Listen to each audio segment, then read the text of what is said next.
ನಮಸ್ಕಾರ, ನಾನ್ ಶರ್ಮಿತಾ ಶೆಟ್ಟಿ. ಒಂದೇ ಕುಟುಂಬ 14 ಕೇಸ್, 25 ದಿನಗಳ ಬಳಿಕ ರಿಪೋರ್ಟ್.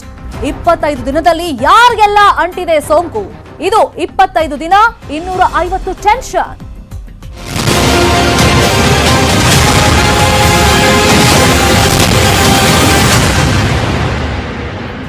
ಈ ಕೊರೋನಾ ವಿಚಾರವಾಗಿ ದಿನ ಕಳೆದಂತೆ ಆರೋಗ್ಯ ಇಲಾಖೆಯ ಎಡವಟ್ಟು ಯಾವ ಲೆವೆಲ್ಗೆ ಹೋಗ್ತಾ ಇದೆ ಅಂದ್ರೆ, ಚಿಕ್ಕಮಗಳೂರಿನ ಒಂದು ಕೇಸ್ ಬಗ್ಗೆ ನಿಮ್ಗೆ ಹೇಳಲೇಬೇಕು. ಚಿಕ್ಕಮಗಳೂರಿನ ಕಳಸದಲ್ಲಿ ಟೆನ್ಷನ್ ವಾತಾವರಣ ನಿರ್ಮಾಣ ಆಗಿದೆ. ಯಾಕಂದ್ರೆ ಒಂದೇ ಕುಟುಂಬದ 14 ಮಂದಿಗೆ ಕೊರೋನಾ ಪಾಸಿಟಿವ್ ಬಂದಿದೆ.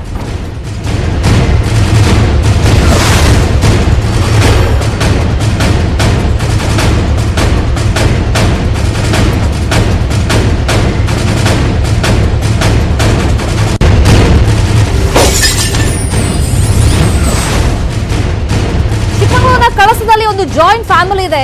14 ಜನಕ್ಕೆ ಟೆಸ್ಟ್ ಅನ್ನು ಮಾಡಿಸಿದ್ದಾರೆ. 25 ದಿನ ಆದ್ಮೇಲೆ ರಿಪೋರ್ಟ್ ಬಂದಿದೆ. ಈ ಹಿಂದೆ ಅವರು ಟೆಸ್ಟ್ ಅನ್ನ ಮಾಡಿಸಿದ್ರು. 15 ದಿನದ ಹಿಂದೆ 4 ಜನಕ್ಕೆ ಪಾಸಿಟಿವ್ ಅಂತ ರಿಪೋರ್ಟ್ ಬಂದಿತ್ತು. ಆದ್ರೆ ನಿನ್ನೆ ಶಾಕ್ ಅಂತಂದ್ರೆ 10 ಮಂದಿಯ ರಿಪೋರ್ಟ್ ನೋಡಿದಾಗ ಅದು ಪಾಸಿಟಿವ್ ಅಂತ ಬಂದಿದೆ.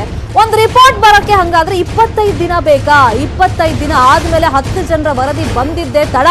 ಇಡೀ ಊರಿಗೆ ಈಗ ಟೆನ್ಷನ್ ಆಗ್ಬಿಟ್ಟಿದೆ. ಕೊರೋನಾ ಇಲ್ಲ ಅಂದ್ಕೊಂಡು ಪಾಪ ಜನ ಓಡಾಡಿದ್ರು, ಟೆಸ್ಟ್ ಮಾಡಿಸ್ಕೊಂಡು ಬಂದವರು. ರಿಪೋರ್ಟ್ ಹೆಂಗೂ ಬಂದಿಲ್ಲ. 25 ದಿನ ಆಗಿದೆ. ಆರೋಗ್ಯ ಇಲಾಖೆ ಕೇಳಿದ್ರೆ ನಿಮ್ಗೆ ಪಾಸಿಟಿವ್ ಬಂದಿದ್ರೆ ನಾವು ಕಾಲ್ ಮಾಡ್ತೀವಿ, ಇಲ್ಲ ಅಂದ್ರೆ ನಾವು ಕಾಲೇ ಮಾಡಲ್ಲ, ಅದನ್ನ ನೀವು ನೆಗೆಟಿವ್ ಅಂತ ತಿಳ್ಕೋಬೇಕು ಅಂತ ಹೇಳ್ತಾರೆ, ಕನ್ಫರ್ಮೇಶನ್ ಕೊಟ್ಟಿಲ್ಲ ಅಂದ್ರೆ. ಇವ್ರಿಗೀಗ 25 ದಿನ ಆಗಿದೆ ಟೆಸ್ಟ್ ಮಾಡಿಸ್ಕೊಂಡು ಬಂದು. ಅವ್ರು ಏನ್ ಮಾಡ್ಬೇಕು ಹಂಗಾದ್ರೆ? ಮತ್ತೆ ಆತಂಕದಲ್ಲೇ ದಿನ ಕಳಿಬೇಕಾಗತ್ತೆ. ಅಧಿಕೃತವಾಗಿ ಒಂದು ಮಾಹಿತಿ ಗೊತ್ತಾಗಿಲ್ಲ, ಅದು ನೆಗೆಟಿವ್ ಪಾಸಿಟಿವ್ ಅಂತ ಗೊತ್ತಾಗಿಲ್ಲ ಅಂದ್ರೆ ಆತಂಕ ಇದ್ದೇ ಇರುತ್ತೆ. ಹಂಗಂತ ಮನೆ ಒಳಗೆ ಕುತ್ಕೊಂಡಿರೋಕ್ಕೂ ಆಗಲ್ವಲ್ಲ. ಒಟ್ಟು 14 ಮಂದಿಗೆ ಆ ಫ್ಯಾಮಿಲಿಯಲ್ಲಿ ಕೊರೋನಾ ವಕ್ಕರಿಸಿದೆ. ಮೂಡಿಗೆರೆ ಕಳಸದ ಜನಕ್ಕೆ ಈಗ ಆತಂಕ ಇದೆ. ಇಲ್ಲಿ ಪ್ರಶ್ನೆ ಇರೋದು, ಈಗ ಪಾಸಿಟಿವ್ ಬಂದಿದೆ ಸರಿ, ಆರೋಗ್ಯ ಇಲಾಖೆಗೆ ಹಂಗಾದ್ರೆ 25 ದಿನ ಬೇಕಾ ರಿಪೋರ್ಟ್ ಅನ್ನ ಕೊಡೋದಕ್ಕೆ? ಆರೋಗ್ಯ ಇಲಾಖೆ ವಿರುದ್ಧ ಜನ ಈಗ ತಮ್ಮ ಆಕ್ರೋಶವನ್ನ ವ್ಯಕ್ತಪಡಿಸಿದ್ದಾರೆ. ಇಷ್ಟು ಡಿಲೇ ಯಾಕೆ ಮಾಡಿದ್ರು? ಇವಾಗ ಸೋಂಕು ಸ್ಪ್ರೆಡ್ ಆಗಿದೆ ಅನ್ನೋ ಆತಂಕ ಇದೆ. ಅವ್ರ ಕಾಂಟ್ಯಾಕ್ಟ್ ಯಾರೆಲ್ಲ ಬಂದಿದ್ದಾರೆ, ಸಹಜವಾಗಿ ಅವ್ರಿಗೂ ಒಂಥರ ಗೊಂದಲ ಇರುತ್ತೆ, ಆತಂಕ ಇರುತ್ತೆ. ಏನ್ ಕತೆ ಆಗಿದೆಯಪ್ಪ, ನಮಗೂ ಬಂದಿದ್ಯಾ ಅಂತ. ಕಳಸದ ಜಾಯಿಂಟ್ ಫ್ಯಾಮಿಲಿ ಕುಟುಂಬಕ್ಕೆ ಈಗ ಶಾಕ್ ಆಗಿದೆ. ಅದ್ರ ಜೊತೆಯಲ್ಲಿ ಊರಿನ ಜನರಿಗೂ ಕೂಡ ಆರೋಗ್ಯ ಇಲಾಖೆ ಮಾಡಿರುವಂತ ಎಡವಟ್ಟಿನಿಂದ ಆತಂಕದ ಪರಿಸ್ಥಿತಿಯಲ್ಲಿ ನಿರ್ಮಾಣ ಆಗಿದೆ. ಕೋವಿಡ್-19 ವರದಿ ವಿಳಂಬ ಆಗ್ತಿರೋದು ನಮ್ಮ ಕಳಸದಲ್ಲಿ ಬಹಳ ದೊಡ್ಡ ರಾದ್ಧಾಂತವನ್ನು ಸೃಷ್ಟಿ ಮಾಡಿದೆ. ಒಂದು ದೊಡ್ಡ ಕುಟುಂಬದಲ್ಲಿ ಈಗಾಗಲೇ ಹಿಂದೆ ಒಂದು 10-12-15 ದಿನದ ಹಿಂದೆ ಒಂದಿಬ್ಬರಿಗೆ, ಹಾಗೆ ನಂತರ ಒಂದು ವಾರದ ನಂತರ ಮತ್ತಿಬ್ಬರಿಗೆ, ಒಟ್ಟು 4 ಜನರಿಗೆ ಆ ಕುಟುಂಬದ ಸದಸ್ಯರಿಗೆ ಕೋವಿಡ್ ಪಾಸಿಟಿವ್ ಬಂದ್ಬಿಟ್ಟು ಈಗಾಗಲೇ ಅವರು ಗುಣಮುಖರಾಗಿ ಹಿಂತಿರುಗಿದ್ದಾರೆ. ಆದರೆ ಇನ್ನು ಉಳಿದಂತಹ ಒಂದು 10 ಜನರ ವರದಿ ಈಗಾಗಲೇ 10-12 ದಿನ ವಿಳಂಬವಾಗಿ ನಿನ್ನೆಷ್ಟೇ ಬಂದಿದೆ. 10 ಜನರಿಗೆ ಸಹ ಈ ಪಾಸಿಟಿವ್ ಬಂದಿರೋದು ಇಡೀ ಊರೇ ಬೆಚ್ಚಿ ಬಿಡುವಂತೆ ಮಾಡಿದೆ. ಹಾಗೆಯೇ ಪೊಲೀಸ್ ಇಲಾಖೆಯ 5 ಮಂದಿ ಪೊಲೀಸ್ ಕಾನ್ಸ್ಟೇಬಲ್ಗಳಿಗೂ ಸಹ ಇದೇ ಪರಿಸ್ಥಿತಿಯಾಗಿದೆ. ಈಗ ಯಾವ ರೀತಿಯ ಒಂದು ವಾತಾವರಣ ಸೃಷ್ಟಿಯಾಗಿದೆ ಅಂದರೆ, ಏನಾದರೂ ಕೋವಿಡ್ ವರದಿ ವಿಳಂಬ ಆಯಿತು ಅಂತ ಹೇಳಿದರೆ ಅದು ಪಾಸಿಟಿವ್ ಅಂತಾನೆ ಯೋಚನೆ ಮಾಡುವಂಥ ಪರಿಸ್ಥಿತಿ ನಮ್ಮೂರಿನಲ್ಲಿ ಉಂಟಾಗಿದೆ. ದಯವಿಟ್ಟು ಇಂತಹ ವ್ಯವಸ್ಥೆಯನ್ನು ಖಂಡಿತವಾಗಿಯೂ ಈಗ ಇದನ್ನು ಬದಲಾವಣೆ ಮಾಡಿಕೊಂಡು ಆದಷ್ಟು ಬೇಗ ಈ ಒಂದು ವರದಿ ಬರೋ ಅಂತಹ ಒಂದು ವ್ಯವಸ್ಥೆನ ಮಾಡಿಕೊಡ್ಬೇಕು. ಇಲ್ಲ ಅಂದರೆ ನಮ್ಮ ಊರಿನಲ್ಲಿ ಯಾವ ಪರಿಸ್ಥಿತಿಗೆ ಬಂದಿದ್ದೀವಿ ಅಂದರೆ, ಖಂಡಿತವಾಗಿ ನಾವು ಪರೀಕ್ಷೆಗೆ ಒಳಪಡಲೇಬಾರ್ದು ಅನ್ನೋ ಒಂದು ಪರಿಸ್ಥಿತಿಗೆ ನಮ್ಮೂರಿನ ಜನ ಬರ್ತಾ ಇದ್ದಾರೆ. ಅಫ್ಕೋರ್ಸ್ ಸ್ಥಳೀಯರಲ್ಲಿ ಒಂಥರ ಆತಂಕ ಇದ್ದೇ ಇದೆ. ಈ ಬಗ್ಗೆ ಮಾತನಾಡೋದಕ್ಕೆ ಓಸ್ವಾಲ್ ಅವರು ನಮ್ಮ ಜೊತೆ ದೂರವಾಣಿ ಸಂಪರ್ಕದಲ್ಲಿ ಜಾಯಿನ್ ಆಗಿದ್ದಾರೆ. ಈಗ 25 ದಿನ ಬೇಕಾ ಅಂತ ಜನ ಪ್ರಶ್ನೆಯನ್ನ ಮಾಡ್ತಾ ಇರೋದು. ಸ್ಥಳೀಯರು ಕೂಡ ಅಲ್ಲಿ ಹೇಳ್ತಾ ಇದ್ರು, ಯಾತಕ್ಕೋಸ್ಕರ ವಿಳಂಬ ಆಗ್ತಿದೆ, ಏನ್ ಕತೆ ಅಂತೆಲ್ಲ ಆರೋಗ್ಯ ಇಲಾಖೆ ವಿರುದ್ಧ ಜನ ಆಕ್ರೋಶವನ್ನ ವ್ಯಕ್ತಪಡಿಸ್ತಾ ಇದ್ರು. ಸ್ಥಳೀಯರ ಹತ್ರನೂ ಮಾತಾಡೋಣ ನಾವು, ಅಲ್ಲಿ ಏನಾಗಿದೆ ಕತೆ ಅಂತ. ಇವಾಗ ನೋಡಿ, ಇವ್ರು ಲೇಟ್ ಮಾಡ್ಬಿಟ್ರೆ ಒಂಥರ ಆತಂಕ. ಈಗ ಪಾಸಿಟಿವ್ ಬಂದ್ರೆ ನಾವು ಇಮಿಡಿಯೇಟ್ ಆಗಿ ಕಾಲ್ ಮಾಡ್ತೀವಿ, ನೆಗೆಟಿವ್ ಬಂದ್ರೆ ಏನ್ ತಲೆ ಕೆಡಿಸ್ಕೊಳ್ಳೋದು ಬೇಡ, ನೀವು ಕಾಲ್ ಬರೋದಿಲ್ಲ ಅಂತೆಲ್ಲ ಹೇಳ್ತಾರೆ. ಬಟ್ ಇವಾಗ ನೋಡಿದ್ರೆ ನೋಡಿ, 25 ದಿನ ಆಗಿದೆ. ಅವ್ರು ಎಲ್ಲೆಲ್ಲ ಓಡಾಡಿರ್ತಾರೆ, ಅಲ್ಲಿ ಕಾಂಟ್ಯಾಕ್ಟ್ ಬಂದವ್ರಿಗೂ ಒಂಥರ ಆತಂಕ. ಈ ಬಗ್ಗೆ ಮಾತನಾಡೋದಕ್ಕೆ ಸ್ಥಳೀಯರಾಗಿರುವಂತಹ ಓಸ್ವಾಲ್ ಅವರು ನಮ್ಮ ಜೊತೆ ಫೋನ್ ಸಂಪರ್ಕದಲ್ಲಿ ಜಾಯಿನ್ ಆಗಿದ್ದಾರೆ. ಸೊ ಇವಾಗ 25 ದಿನ ಆಗಿದೆ. ಸೊ ಒಂಥರ ಆತಂಕ ಇದ್ದೇ ಇರುತ್ತೆ. ಈಗ 25 ದಿನದ ಒಳಗಡೆ ಏನಾದ್ರು ಫೋನ್ ಬರ್ಲಿಲ್ಲ ಅಂದ್ರೆ ನೆಗೆಟಿವ್ ಅಂತಾನೆ ತಿಳ್ಕೊಳ್ಳಿ ಅಂತ ಆರೋಗ್ಯ ಇಲಾಖೆಯವರು ಹೇಳಿರೋದು. ಈಗ ನಿಮ್ಮ ಊರಲ್ಲಿ ಯಾವ ತರ ಇದೆ ಒಂಥರ ಟೆನ್ಷನ್? ನೋಡಿ, ಇದು ಶುದ್ಧ ಸುಳ್ಳು ಮತ್ತೆ ತಪ್ಪು. ಆರೋಗ್ಯ ಇಲಾಖೆ ಈ ತರ ಬೇಜವಾಬ್ದಾರಿತನ ಹೇಳಿಕೆ ನೀಡಬಾರ್ದು. ಸಿಂಪಲ್ ಆಗಿ ಅರ್ಥ ಮಾಡ್ಕೊಳ್ಳಿ. ನಿಮ್ಗೂ ಕಾಮನ್ ಸೆನ್ಸ್, ಬೇರೆ ಯಾರಿಗೂ ಹೇಳೋದ್ ಬೇಕಾಗಿಲ್ಲ. ಇದಕ್ಕೇನ್ ಸೈನ್ಸ್ ಬ್ಯಾಕ್ ಗ್ರೌಂಡ್ ಇರ್ಬೇಕು ಅಂತ ಏನಿಲ್ಲ. ವೈರಸ್ ಬಂತು, ನೀವು ಟೆಸ್ಟ್ ತಗೊಂಡಿದ್ದೀರಿ ಅಂದ್ರೆ ನಿಮ್ಮ ಹತ್ರ ಏನೋ ಲಕ್ಷಣ ಇತ್ತು, ನೀವು ತಗೊಂಡಿದ್ದೀರಿ. ನೀವು ಈಗ ನಿಮ್ಮಲ್ಲಿ ವೈರಸ್ ಇದೆಯೋ ಇಲ್ವೋ ಅಂತ ಯಾರಾದ್ರೂ ಹೇಳ್ಬೇಕಲ್ವಾ? ಹೇಳಿಲ್ಲ ಅಂದ್ರೆ ಏನಾಗುತ್ತೆ, ವೈರಸ್ ತನ್ನಿಂದ ಆಟೋಮ್ಯಾಟಿಕ್ ಆಗಿ 14 ದಿನದಲ್ಲಿ 20 ದಿನದಲ್ಲಿ ಗುಣ ಆಗೋಗುತ್ತೆ. ಆಮೇಲೆ ಅವ್ರನ್ನ ತಗೊಂಡೋಗಿ ಐಸೋಲೇಷನ್ ಹಾಸ್ಪಿಟಲ್ ಅಲ್ಲಿ ಹಾಕಿ ಅವ್ರಿಗೆ ಟ್ರೀಟ್ಮೆಂಟ್ ಕೊಡೋದ್ರಲ್ಲಿ ಅರ್ಥ ಏನಿದೆ? ಅದೊಂದು ಅವ್ನ ಗುಣ ಆಗೋದ್ರೊಳಗಡೆ ಅವ್ನ ಮೈಯಲ್ಲಿ ವೈರಸ್ ಇದ್ರೆ ಕೋವಿಡ್ ಡೆವಲಪ್ ಆಗೋಕ್ಕಿಂತ ಮುಂಚೆ ಆ ಮನುಷ್ಯ ಇನ್ನೊಂದ್ 1000 ಜನ ಕಾಂಟ್ಯಾಕ್ಟ್ ಅಲ್ಲಿ ಬಂದ್ಬಿಟ್ಟು 1000 ಜನ ಹಬ್ಬಿರ್ತಾನೆ ಇನ್ಫೆಕ್ಷನ್. ಕಳ್ಸೋದ್ರಲ್ಲಿ ನಮ್ ಜನಸಂಖ್ಯೆ ಎಷ್ಟಿದೆ? 6000, 7000 ಅಥವಾ 10,000 ಒಳಗಡೆ ಇಡೀ ಪ್ರದೇಶ ತಗೊಂಡ್ರೆ ಅಷ್ಟು ಜನಕ್ಕೂ ಒಂದು 4 ಜನ ಸಾಕು ವೈರಸ್ ಇಟ್ಕೊಂಡು ಇದನ್ನ ಹಬ್ಬಕ್ಕೆ. ನಾವ್ ಹೆಂಗೊಂದು ಕಂಟ್ರೋಲ್ ಮಾಡೋದು? ನಮ್ದಲ್ಲಿ ಒಂದು ಕೊರೋನಾ ಮುಕ್ತ ಕಳಸ ಅಂತ ಒಂದು ವಾಟ್ಸ್ಆಪ್ ಗ್ರೂಪ್ ಇದೆ. ತುಂಬಾ ಜನ ನಾವು ಈ ಮುಂಜಾಗ್ರತೆ ಕ್ರಮ ತಗೊಳ್ಳಿಕ್ಕೆ ಜಾಗೃತಿ ವಹಿಸ್ತಾ ಇದೀವಿ. ಎಲ್ಲ ಕಡೆ ಹಂಗೇರಿ ಡಾಕ್ಟರ್ ಉಮೇಶ್ ಅಂತ ನಿಮ್ಮೂರ್ನವ್ರೆ DHO ನಮ್ ಜೊತೆ ಲೈನ್ ಅಲ್ಲಿ ಜಾಯ್ನ್ ಆಗಿದ್ದಾರೆ. ಡಾಕ್ಟರ್ ಉಮೇಶ್ ಅವರೇ, 25 ದಿನ ಬೇಕಾ ಹಾಗಾದ್ರೆ ನಿಮ್ ಡಿಸ್ಟ್ರಿಕ್ಟ್ ಅಲ್ಲಿ ಒಂದು ರಿಪೋರ್ಟ್ ಬರಕ್ಕೆ? ಅದು ಜಾಯಿಂಟ್ ಫ್ಯಾಮಿಲಿ ಮೆಂಬರ್ಸ್ ಒಂಥರ ಆತಂಕ ಆಗಲ್ವಾ? ಇಲ್ಲ, 25 ದಿನಗಳಾಗಿಲ್ಲ. ಈ ತಿಂಗಳು ನಮ್ದು 11, 12, 13ನೇ ತಾರೀಕು ಬಂದಿರೋದು. ನಮ್ಮ ಜಿಲ್ಲೆಯಲ್ಲಿ ಲ್ಯಾಬ್ ಇಲ್ಲ, ಮೈಕ್ರೋಬಯಾಲಜಿ ಲ್ಯಾಬ್ ಇಲ್ಲ. ನಮ್ಮ ಎಲ್ಲ ಸ್ಯಾಂಪಲ್ ಗಳನ್ನ ನಾವು ಹಾಸನ ಮೆಡಿಕಲ್ ಕಾಲೇಜ್ ಮೈಕ್ರೋಬಯಾಲಜಿ ಲ್ಯಾಬ್ಗೆ ಟ್ಯಾಗ್ ಮಾಡಿದೆ ಸರ್ಕಾರ. ಅದ್ರ ಪ್ರಕಾರ ನಾವು ದಿನ ಎಷ್ಟು ಸ್ಯಾಂಪಲ್ ಜಿಲ್ಲೆಯಿಂದ ಕಲೆಕ್ಟ್ ಆಗುತ್ತೆ ಅಷ್ಟು ಸ್ಯಾಂಪಲ್ ಗಳನ್ನ ನಾವು ಹಾಸನ್ಗೆ ಆನ್ ದ ಸೇಮ್ ಡೇ ಕಳಿಸ್ಕೊಡ್ತೀವಿ. ಫಾರ್ ಎಕ್ಸಾಂಪಲ್ ಇವತ್ತು ನೀವು ಸ್ಯಾಂಪಲ್ ಅನ್ನ ಹಾಸನಕ್ಕೆ ಕಳಿಸ್ಕೊಟ್ರೆ ಎಷ್ಟು ದಿನ ಆದ್ಮೇಲೆ ಅದು ಪಾಸಿಟಿವ್ ನೆಗೆಟಿವ್ ಅಂತ ನಿಮ್ಗೆ ರಿಪೋರ್ಟ್ ಕೈ ಸಿಗುತ್ತೆ? ಮೇಡಮ್, ಅದು ಏನಾಗಿದೆ, ಲೋಡ್ ಸ್ವಲ್ಪ ಜಾಸ್ತಿ ಆಗಿದೆ. ಚಿಕ್ಕಮಂಗ್ಳೂರು ಜಿಲ್ಲೆದು, ಹಾಸನ ಜಿಲ್ಲೆದು ಎರಡನ್ನೂ ಕೂಡ ಹಾಸನಲ್ಲೇ ಮಾಡ್ತಿದ್ದಾರೆ. ನಾವು ಕೆಲವು ಟೈಮು ಅಲ್ಲಿ ಸ್ಯಾಂಪಲ್ ಜಾಸ್ತಿ ಆದಾಗ ಬ್ಯಾಂಗ್ಳೂರಿಗೆ ಕೂಡ ಕಳಿಸಿದೀವಿ, ಅಲ್ಲಿಂದ ರಿಪೋರ್ಟ್ ಕೂಡ ತರಿಸಿದೀವಿ. ಹೀಗಾಗಿ ಈ ಸಾರಿ ಮಾತ್ರ ಈಗ 11, 12, 13ನೇ ತಾರೀಕು ಕಳಿಸಿದಂತ ಸ್ಯಾಂಪಲ್ ಮಾತ್ರ ತಡ ಆಗಿದೆ. ಇನ್ನು ಮುಂದೆ ಈ ಫ್ಯಾಮಿಲಿ ಕತೆ ಗೊತ್ತಿದೆಯಾ ಸರ್? ಮೇಡಮ್ ಒಂದ್ 2 ನಿಮಿಷ ನನ್ನ ಮಾತು ಕೇಳಿ. ಅವ್ರು ಹೇಳೋದು ಕರೆಕ್ಟ್. ಅವರು ಅಲ್ಲೇ ಲೋಕಲ್ ಆಯ್ತು, ನಿಮ್ಮ ಹತ್ರ ಒಂದಿಷ್ಟು ಕ್ವಶನ್ ಕೇಳ್ತಾರೆ, ಆನ್ಸರ್ ಮಾಡಿ ಸರ್ ಪ್ಲೀಸ್. ಡಾಕ್ಟರ್ ಉಮೇಶ್ ಅವರೇ, ಮುಂಚೆ ನಿಮಗೆ ನಾನು ಥ್ಯಾಂಕ್ಸ್ ಹೇಳ್ತೀನಿ. ಯಾಕಂದ್ರೆ ತುಂಬಾ ಒಳ್ಳೆ ಕೆಲಸ ಮಾಡ್ತಿದ್ರಿ ಆರೋಗ್ಯ ಇಲಾಖೆಯಿಂದ. ಇದುವರೆಗೆ ನಾವು 3-4 ತಿಂಗಳಿಂದ ಕಳ್ಸೋದಲ್ಲಿ ಕೊರೋನಾ ಬಂದಿರಲಿಲ್ಲ ಅಂದ್ರೆ ನಮ್ಮ ಸ್ಥಳೀಯ ಪ್ರಾಥಮಿಕ ಆರೋಗ್ಯ ಕೇಂದ್ರದ ಡಾಕ್ಟರ್ ಮತ್ತೆ ನಿಮ್ಮ ನರ್ಸ್ಗಳು, ನಿಮ್ಮ ಇಲಾಖೆ ನಮಗೆ ತುಂಬಾ ಸಹಾಯ ಆಗಿದೆ. ಹಗಲು ರಾತ್ರಿ ಸಹಾಯ ಮಾಡ್ತಿದ್ರಿ.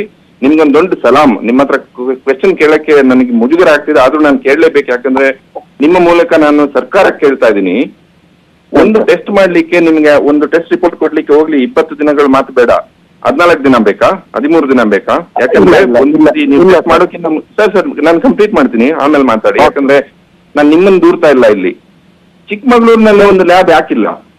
ಇಷ್ಟು ಜನಸಂಖ್ಯೆ ಇದೆ, ಒಂದು ಚಿಕ್ಕಮಗಳೂರಿನಲ್ಲಿ ಒಂದು ಸುಸಜ್ಜಿತವಾದ ಲ್ಯಾಬ್ ಇಲ್ಲ. ಸರ್, ಈ ಪ್ರಶ್ನೆ ನಿಮ್ಗಲ್ಲ, ಇದು ಸರ್ಕಾರಕ್ಕೆ ನಾನು ಕೇಳ್ತಿರೋದು, ಆರೋಗ್ಯ ಇಲಾಖೆಗೆ ನಾನು ಕೇಳ್ತಿರೋದು. ಮಾತಾಡ್ಲ ಸರ್ ನಾನು? ಒಂದ್ ನಿಮಿಷ, ನಾನು ಕಂಪ್ಲೀಟ್ ಮಾಡ್ತೀನಿ, ಆಮೇಲೆ ಮಾತಾಡಿ. ಯಾಕೆ ಒಂದು ಲ್ಯಾಬ್ ಇಲ್ಲ ನಮ್ಮಲ್ಲಿ ಚಿಕ್ಕಮಗಳೂರಿನಲ್ಲಿ? ಇಷ್ಟೊಂದು ವಿಸ್ತಾರವಾದ ಜಿಲ್ಲೆ ಇದು, ಇದ್ರಲ್ಲಿ ಒಂದು ಲ್ಯಾಬ್ ಇಲ್ಲ ಅಂದ್ರೆ ಹಾಗೆ? ಎಲ್ರಿಗೂ ಗೊತ್ತುಂಟು ಕೊರೋನಾ ಎಲ್ರಿಗೂ ಬಂದೇ ಬರುತ್ತೆ ಅಂತ ಟೈಮಲ್ಲಿ ಚಿಕ್ಕಮಗಳೂರಿನಲ್ಲಿ ಯಾಕೆ ಒಂದು ಸುಸಜ್ಜಿತವಾದ ಲ್ಯಾಬ್ ಇಲ್ಲ? ಕಳ್ಸಾದಂತ ಒಂದು ಕೇಂದ್ರದಲ್ಲಿ ಅಥವಾ ಮೂಡಿಗೆರೆ ಅಂತ ತಾಲೂಕ್ ಕೇಂದ್ರದಲ್ಲಿ ರ್ಯಾಪಿಡ್ ಟೆಸ್ಟ್ ಕಿಟ್ಗಳು ಯಾಕೆ ಅವೈಲೇಬಲ್ ಇಲ್ಲ? ಯಾಕೆ ಸಪ್ಲೈ ಮಾಡ್ತಿಲ್ಲ? ನಾವು ಸಾರ್ವಜನಿಕರು ಹೋಗ್ಬಿಟ್ಟು, ಕೆಲವರು ಮುಖಂಡರು ಹೋಗ್ಬಿಟ್ಟು ಮಂಗಳೂರಿಂದ ತರಬೇಕಾ? ಒಂದು. ಆಮೇಲೆ ಈಗ ನೀವೇ ಅರ್ಥ ಮಾಡ್ಕೊಳ್ಳಿ, ಈಗ ಇದು ಏನು ಕೋವಿಡ್ ನನಗೆ ಬಂದಿದೆ ಅನ್ಕೊಳ್ಳಿ, ನನಗೆ ಟೆಸ್ಟ್ ಮಾಡ್ತೀರಿ ನೀವು. 11 ದಿನದಲ್ಲಿ ನಾನು ಎಷ್ಟು ಜನಕ್ಕೆ ಹಬ್ಬೋದದು? ಒಂದು ಕುಟುಂಬ, 14 ಜನರ ಕುಟುಂಬ, 4 ಜನಕ್ಕೆ ಮಾತ್ರ ಕೋವಿಡ್ ಬಂತು ಅಂತ ಹೇಳ್ಕೊಂಡು ನಿಟ್ಟುಸಿರು ಬಿಟ್ಟಾಗ ಎಲ್ಲರೂ ಸರಿ ಇದ್ದಾಗ ಅವರೆಲ್ಲರ ಜೊತೆ ಬೆರೆತ್ಕೊಂಡಿದ್ರು. ಆ ಮುಂಚೆನೆ ವರದಿ ಕೊಟ್ಟಿದ್ದಿದ್ರೆ ಇನ್ನು 10 ಜನಕ್ಕೆ ಬರೋದನ್ನ ತಡಿಬೋದಿತ್ತು.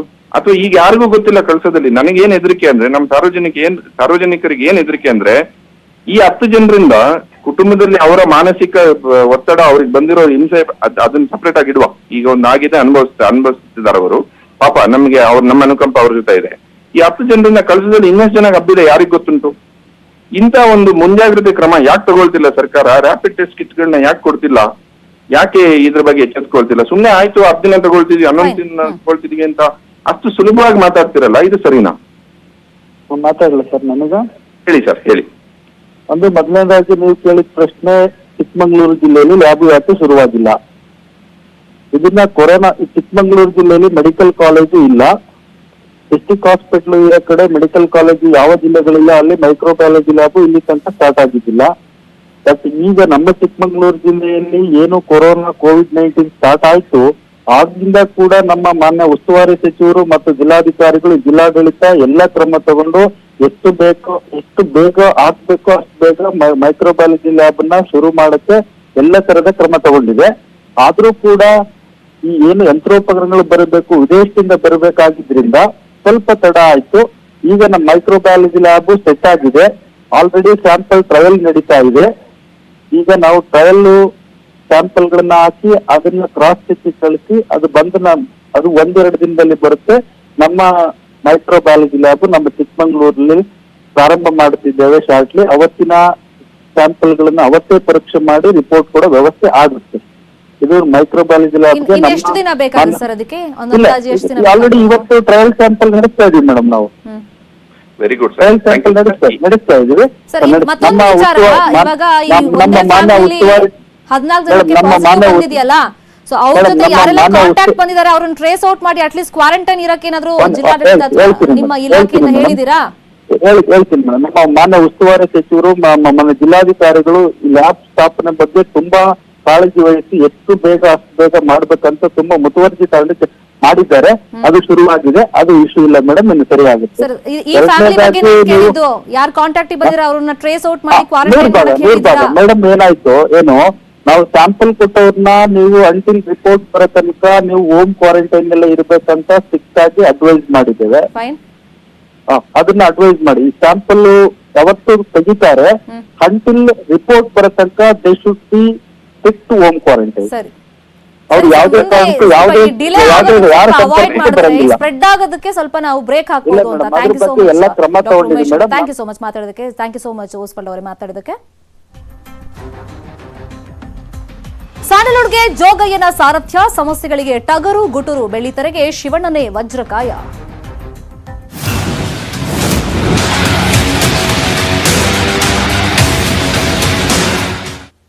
ಕೊರೋನಾದಂತಹ ಸಂಕಷ್ಟದ ಟೈಮ್ನಲ್ಲಿ ಸ್ಯಾಂಡಲ್ವುಡ್ಗೆ ಶಿವರಾಜ್ ಕುಮಾರ್ ಸಾರಥ್ಯವನ್ನು ವಹಿಸ್ತಾ ಇದ್ದಾರೆ. ಮತ್ತೊಮ್ಮೆ ದೊಡ್ಡ ಮನೆಗೆ ಸ್ಯಾಂಡಲ್ವುಡ್ನ ಸಾರಥ್ಯ ಸಿಗ್ತಾ ಇದೆ. ಶಿವಣ್ಣ ನೇತೃತ್ವದಲ್ಲಿ ಇವತ್ತು ಚಿತ್ರರಂಗದ ಮಹತ್ವದ ಸಭೆ ನಡೆಯುತ್ತೆ. ಈ ಸಭೆಯಲ್ಲಿ ಹಲವಾರು ವಿಚಾರಗಳ ಬಗ್ಗೆ ಚರ್ಚೆಯನ್ನು ಮಾಡ್ತಾರೆ. ಈ ಕೊರೋನಾ ಬಂದ ಮೇಲೆ, ಲಾಕ್ಡೌನ್ ಆದ್ಮೇಲೆ ಚಿತ್ರ ಪ್ರದರ್ಶನಕ್ಕೆ ಬ್ರೇಕ್ ಬಿದ್ದಿದೆ. ಶೂಟಿಂಗ್ ಕೂಡ ಸ್ಥಗಿತ ಆಗಿತ್ತು. ಈಗ ನಿಧಾನವಾಗಿ ಶೂಟಿಂಗ್ ಸ್ಟಾರ್ಟ್ ಆಗ್ತಾ ಇದೆ. ಆದ್ರೂ ಕೂಡ ತುಂಬಾ ಕಲಾವಿದರಿಗೂ ಸಂಕಷ್ಟ ಇದೆ. ಅದ್ರ ಜೊತೆಯಲ್ಲಿ ಪಾಪ ದಿನಗೂಲಿ ನೌಕರ ತರ ಯಾರೆಲ್ಲ ಕೆಲಸ ಮಾಡ್ತಾ ಇದ್ರು ಅಂತವ್ರಿಗೂ ಕೂಡ ಸಂಕಷ್ಟದ ಪರಿಸ್ಥಿತಿ. ಸಾಕಷ್ಟು ನಿರ್ಮಾಪಕರು ಕೈ ಸುಟ್ಕೊಂಡಿದ್ದಾರೆ, ಸಾಲ ಮಾಡ್ಕೊಂಡಿದ್ರು.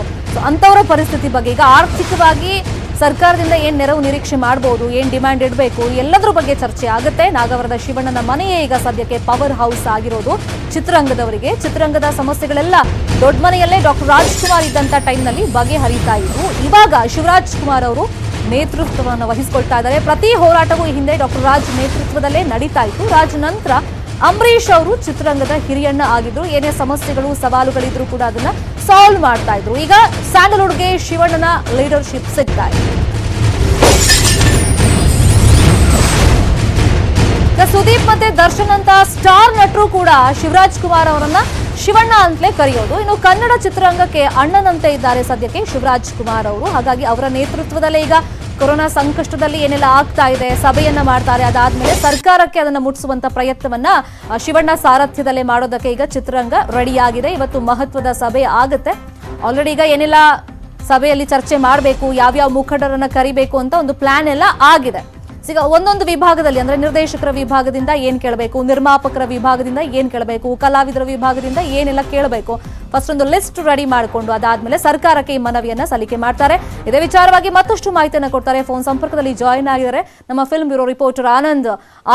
ಆಗ್ಲೇ ನಿರ್ಮಾಪಕರ ಹತ್ರ ಕೂಡ ನಾವು ಮಾತಾಡ್ತಾ ಇದ್ವಿ, ಈಗ ಏನೆಲ್ಲ ಸಮಸ್ಯೆಗಳಿದೆ, ಏನ್ ಡಿಮ್ಯಾಂಡ್ ಇಡ್ತೀರಾ ಅಂತ. ಸೊ ಒಂದು ಶಿವಣ್ಣ ಅವರ ನೇತೃತ್ವದಲ್ಲಿ ಒಂದು ಸಭೆ ನಡೀತಿರೋದು. ಸೊ ಸಾಕಷ್ಟು ದಿನಗಳ ಮುಂಚೆನೇ ಇದು ಆಗ್ಬೇಕಾಗಿತ್ತು. ಬಹುಶಃ ಯಾರ ಸಾರಥ್ಯ ಅಂತ ಒಂದು ಕನ್ಫ್ಯೂಷನ್ ಇತ್ತೇನೋ, ಅದಕ್ಕೊಂದು ಕ್ಲಾರಿಟಿ ಇವಾಗ ಸಿಕ್ಕಿದೆ. ಸೊ ಎಷ್ಟು ಗಂಟೆಗೆ ಈ ಒಂದು ಮೀಟಿಂಗ್ ಆಗ್ಬೋದು, ಯಾರೆಲ್ಲ ಪಾಲ್ಗೊಳ್ಬಹುದು? ಶರ್ಮಿತಾ, ಏನು ಚಿತ್ರರಂಗ ಈಗ ಕೊರೋನಾ ಕಾಲದಲ್ಲಂತೂ ಸಾಕಷ್ಟು ಸಮಸ್ಯೆಗಳು. ಓಕೆ, ಥಿಯೇಟರ್ಗಳು ಓಪನ್ ಆಗಿ ಹಾಗೆ ಶೂಟಿಂಗ್ ಕೂಡ ನಡೀತಾ ಇಲ್ಲ. ಕೆಲವೊಂದು ಅಲ್ಲೊಂದು ಇಲ್ಲೊಂದು ಸಿನಿಮಾಗಳು ಆಲ್ರೆಡಿ ಶೂಟಿಂಗ್ ಮುಂದುವರ್ತಾ ನಿಂತಿದ್ದ ಸಿನಿಮಾಗಳಿಗಷ್ಟೇ ಶೂಟಿಂಗ್ ಅನುಮತಿ ಕೊಡಲಾಗಿದೆ, ಹೊಸ ಸಿನಿಮಾಗಳಿಗೆ ಅನುಮತಿ ಕೊಟ್ಟಿಲ್ಲ. ಹೀಗಾಗಿ ಕಾರ್ಮಿಕರ ಸಂಕಷ್ಟ ಇದೆ, ಸಾಕಷ್ಟು ಸಮಸ್ಯೆಗಳಿದೆ. ಈ ಸಮಸ್ಯೆಗಳಿಗೆಲ್ಲ ಚರ್ಚಿಸಬೇಕು. ಮತ್ತೆ ಈ ಎಲ್ಲಾ ರಂಗಕ್ಕೂ ಏನು ಸಿಎಂ ಒಂದು ಪ್ಯಾಕೇಜ್ ಅನ್ನ ಕೊಟ್ಟಿದ್ದಾರೆ, ಆದ್ರೆ ಚಿತ್ರರಂಗಕ್ಕೆ ಇನ್ನೂ ಕೊಟ್ಟಿಲ್ಲ. ಹೀಗಾಗಿ ಎಲ್ಲ ಸಮಸ್ಯೆಗಳನ್ನ ಚರ್ಚಿಸಿ ಏನೇನೆಲ್ಲ ಸಮಸ್ಯೆಗಳಿದೆ ಅಂತೆಲ್ಲ ಶಿವಣ್ಣ ನೇತೃತ್ವದಲ್ಲಿ ಒಂದು ಮೀಟಿಂಗ್ ಆಗಿ ಆ ಒಂದು ಮೀಟಿಂಗ್ ನಲ್ಲಿ ಚರ್ಚೆಯಲ್ಲಿ ನಿರ್ಧರಿಸಿದ ನಂತರ ಸಿಎಂ ಅವರ ಹತ್ರ ಒಂದು ನಿಯೋಗವನ್ನ ಶಿವಣ್ಣ ನೇತೃತ್ವದಲ್ಲಿ ಕೊಡೋಕೆ ಈ ಒಂದು ಸಭೆ ನಡೀತಾ ಇದೆ. ಶಮಿತಾ, ಥ್ಯಾಂಕ್ ಯು ಅನಂತ. ಮೇಲೆ ಇನ್ಫಾರ್ಮೇಶನ್ಗೆ ಮತ್ತಷ್ಟು ಅಪ್ಡೇಟ್ಸ್ ಬ್ರೇಕ್ ಆದ್ಮೇಲೆ. ಇದ್ದಾರೆ. ಎಂದಿನಂತೆ ವಾಹನ ಸಂಚಾರ ಇದೆ, ಜನ ಕೂಡ ಅಷ್ಟೇ ಬೇಕಾಬಿಟ್ಟಿ ಓಡಾಟವನ್ನ ಮಾಡ್ತಾ ಇದ್ದಾರೆ.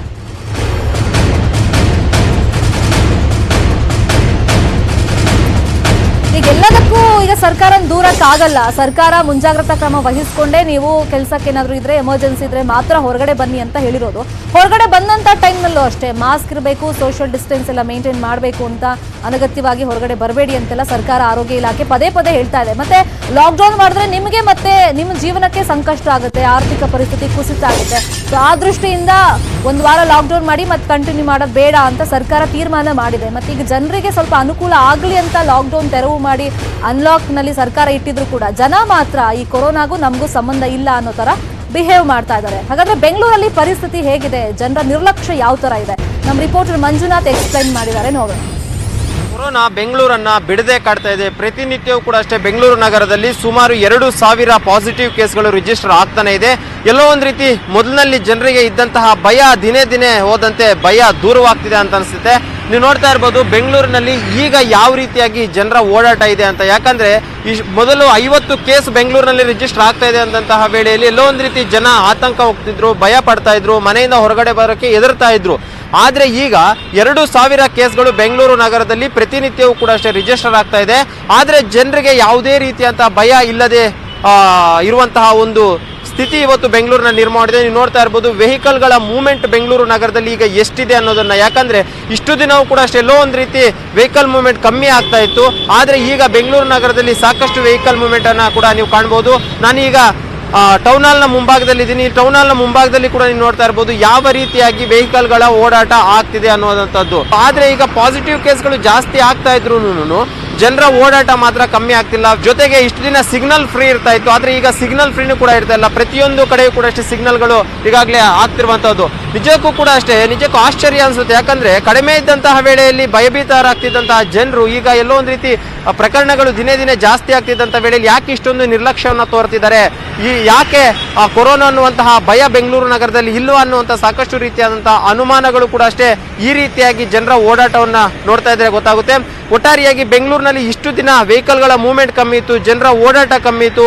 ಆದ್ರೆ ಈಗ ಪಾಸಿಟಿವ್ ಕೇಸ್ಗಳು ಜಾಸ್ತಿ ಆಗ್ತಿರುವಂತಹ ಬೆನ್ನಲ್ಲೇ ವೆಹಿಕಲ್ ಮೂವ್ಮೆಂಟ್ ಕೂಡ ಜಾಸ್ತಿ ಆಗಿದೆ, ಜೊತೆಗೆ ಜನರ ಓಡಾಟ ಕೂಡ ಅಷ್ಟೇ ಜಾಸ್ತಿ ಆಗಿದೆ. ಕ್ಯಾಮ್ರಾ ಪರ್ಸನ್ ವೆಂಕಟೇಶ್ ಜೊತೆ ಮಂಜುನಾಥ್, ನ್ಯೂಸ್ 18 ಕನ್ನಡ, ಬೆಂಗಳೂರು. ಮತ್ತಷ್ಟು ಅಪ್ಡೇಟ್ಸ್ ಬ್ರೇಕ್ ಆದ್ಮೇಲೆ.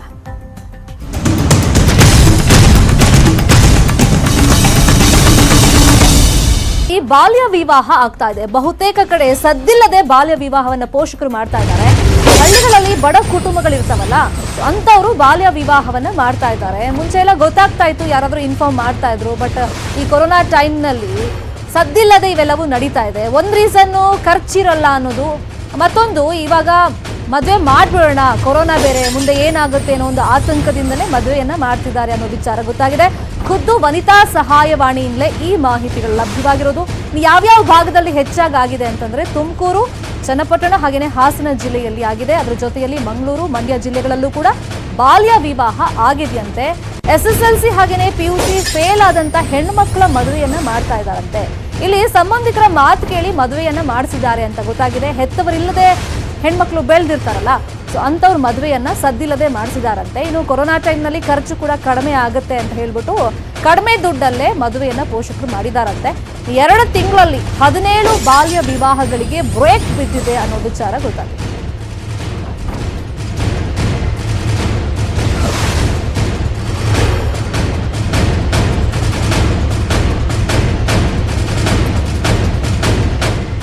ಸೊ ಏಪ್ರಿಲ್, ಮೇ, ಜೂನ್ ಈ 3 ತಿಂಗಳಲ್ಲಿ ಸಾಧಾರಣ 17 ಕೇಸು ನಮ್ಮ ಇದಕ್ಕೆ ಕಾಲ್ ಬಂದಿದೆ ಟೆಲಿಫೋನಿಕ್ ಕೌನ್ಸಿಲಿಂಗಲ್ಲಿ. ಅದರಲ್ಲಿ ಎಷ್ಟೋ ಕೇಸುಗಳಲ್ಲಿ ನಾವು ಅದು ಜಾಸ್ತಿ ಈ 17 ಕೇಸುಗಳು ಚಿಕ್ಕ ಚಿಕ್ಕ ಹಳ್ಳಿಗಳಲ್ಲಿ, ಕೆಲವು ಡಿಸ್ಟ್ರಿಕ್ಟ್ಗಳಲ್ಲಿ ಅಂತಹ ಪ್ರಕರಣಗಳು ಬಂದಿರೋದು. ಸೊ ನಮಗೆ ಕಾಲ್ ಬಂದ ತಕ್ಷಣ ನಾವು ಅದಕ್ಕೆ ಇದಾಗಿರುವವರು ಸಂಬಂಧಪಟ್ಟ ಅಧಿಕಾರಿಗಳನ್ನು, ಚೈಲ್ಡ್ ಲೈನ್ ಪೀಪಲ್ನ ಮತ್ತು ಹತ್ತಿರದ ಸ್ಥಳೀಯ ಪೊಲೀಸ್ ಸ್ಟೇಷನ್ಗಳನ್ನ ನಾವು ಅಲರ್ಟ್ ಮಾಡಿ ಆ ಮದುವೆಗಳನ್ನು ನಿಲ್ಲಿಸಿದ್ದೀವಿ. ಸೊ ಇದು ಸದ್ಯದ ನ್ಯೂಸ್ ಅಪ್ಡೇಟ್ಸ್. ನೋಡ್ತಾರೆ ನ್ಯೂಸ್ 18 ಕನ್ನಡ. ಜಾಲ ನಮ್ಮದು, ಬಲ ನಿಮ್ಮದು.